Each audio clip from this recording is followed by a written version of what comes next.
News India TV, सदैव सत्य के साथ।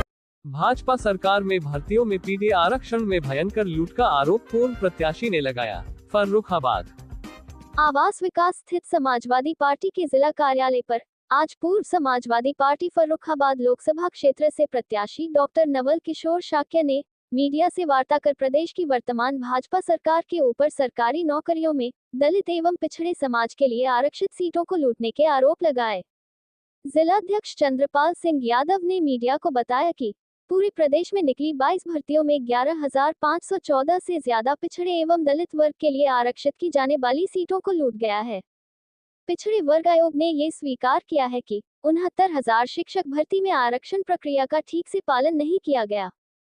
इस दौरान प्रदेश सचिव पूर्व लोकसभा प्रत्याशी डॉक्टर नवल किशोर शाक्य ने कहा कि वर्तमान सरकार पीडीए समाज के भविष्य की जड़ों में चूना डाल रही है। 10 वर्ष की भाजपा सरकार ने पीडीए समाज को 50 वर्ष पीछे धकेल दिया है। इस दौरान पूर्व विधायक प्रताप सिंह यादव, पूर्व विधायक अजीत कठेरिया, पूर्व मंत्री जिलाध्यक्ष राम सेवक सिंह यादव, पूर्व प्रत्याशी कायमगंज, प्रदेश सचिव सर्वेश अम्बेडकर, पूर्व ब्लॉक प्रमुख मोहम्मद उमर खां, जिला महासचिव इलियास मंसूरी, वरिष्ठ नेता डॉक्टर जेपी वर्मा, जिला उपाध्यक्ष अजीत यादव, जिला उपाध्यक्ष नागेंद्र शाक्य, जिला उपाध्यक्ष रमेश चंद्र कठेरिया, जिला प्रवक्ता राधेश्याम सविता, जिला सचिव विजेंद्र सिंह यादव, जिला सचिव विनीत परमार, विधानसभा अध्यक्ष सदर पवन कठेरिया, शीटू यादव, सभासद मुदसिर खौ, यूथ ब्रिगेड के जिला महासचिव अर्चित शर्मा, यूथ ब्रिगेड के महानगर अध्यक्ष शिवम पटेल, विवेक भारद्वाज, शीलू खां आदि समाजवादी पदाधिकारियों ने एक स्वर में वर्तमान सरकार पर पीडीए के हक और अधिकार लूटने का आरोप लगाते हुए सरकार बदलने की हुंकार भरी। डॉक्टर साहब, आज आप समाजवादी पार्टी के जिला कार्यालय पर जो प्रेस वार्ता करते आ रहे हैं, उस पर मुख्य कारण बिंदु ये है कि आरक्षण की लूट पर आप क्या कहना चाहते हैं? मैं पत्रकार साथियों को बहुत बहुत धन्यवाद देता हूं और आप जैसे पत्रकारों को भी। आज की प्रेस वार्ता का उद्देश्य भारतीय जनता पार्टी की सरकार जब से आई है, तब से भारतीय जनता पार्टी की सरकार ने पिछड़े, दलित और अल्पसंख्यक लोगों का आरक्षण लूटने का काम किया है।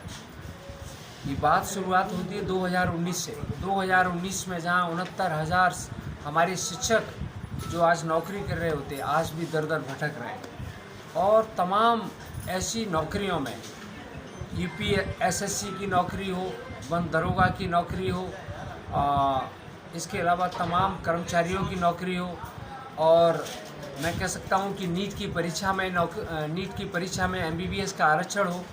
एमबीबीएस का आरक्षण तो 2021 में लागू करने का काम किया। सोचिए, सरकार बनी है 2014 में, और 2014 की सरकार के बाद, केंद्र की सरकार के बाद इस प्रदेश में पिछड़ों के आरक्षण की लूट होने का काम हुआ है।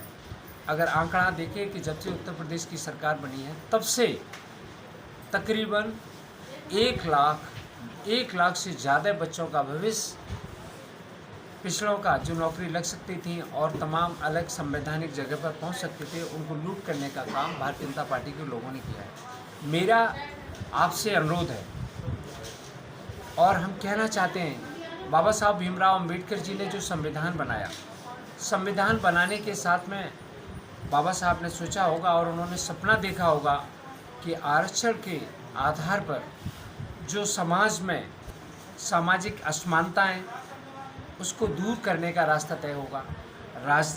आर्थिक असमानताएं हैं जो समाज में, वो दूर होने का रास्ता होगा। लेकिन दुखी इस बात की है कि 76 साल से ज़्यादा देश में संविधान को लागू हुए, अभी तक सही तरह से लागू नहीं हुआ है। और मैं तो यही कहूँगा कि चूँकि फर्रुखाबाद है, संविधान सही तरीके से लागू नहीं हुआ या आरक्षण लागू नहीं हुआ? संविधान सही तरह से नहीं लागू हुआ, और संविधान का गलत तरह से प्रयोग करके आरक्षण की लूट करने का काम किया है। मैं तो यही कहूँगा कि सोचिए, फर्रुखाबाद में हम और अब जहाँ खड़े हैं, ये धरती डॉक्टर राम मनोहर लोहिया जी की धरती है। और डॉक्टर राम मनोहर लोहिया जी ने कहा था, क्या कहा था? 100 पाने बांधी गांठ, पिछड़े पावे 100 में 60।